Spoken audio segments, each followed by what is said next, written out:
Hi, Phil. How are you? Hey, Francesca, I'm doing good. How are you? Good, good. So today I'm just gonna ask you some questions about New Hope and what have you guys been doing during the pandemic, and then we'll go from there. So can Okay. you please just tell us a little bit about what is it that you do at New Hope? Oh, so that's a long story, but I'll keep it short.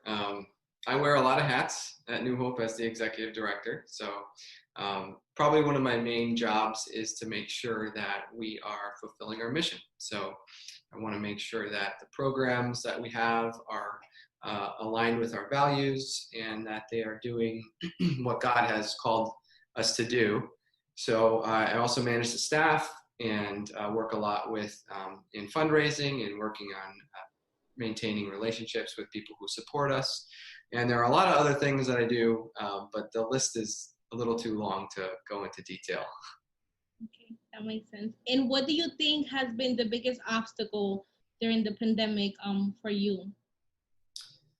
So there's definitely been a few that have been challenging for us. I think right off the bat, like everybody kind of had to experience the transition to trying to work from home and manage a team from home. We were in a bit of a unique situation because with the food pantry, we've been essential, so we've remained open on a limited basis for our food pantry the whole time.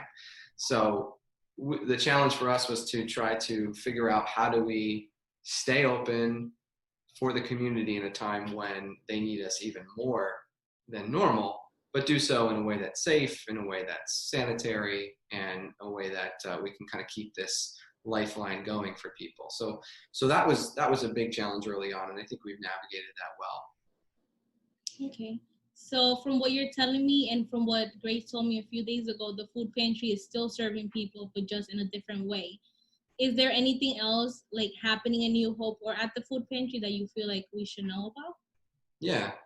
So, with the exception of one of our programs, pretty much all of our programs have continued at New Hope, and they've been sort of all transitioned onto digital virtual platforms. And we have really the staff to thank for that. They've been very committed, and our participants have been eager to stay connected. So, we wanted to make sure to continue to stay in touch, continue to create the community that we've always had. So I think that was one of the key things about New Hope that was challenging to navigate was community, because a lot of people that come to our programs are feeling lonely, feeling isolated, maybe they're marginalized in a few different ways. And so being a part of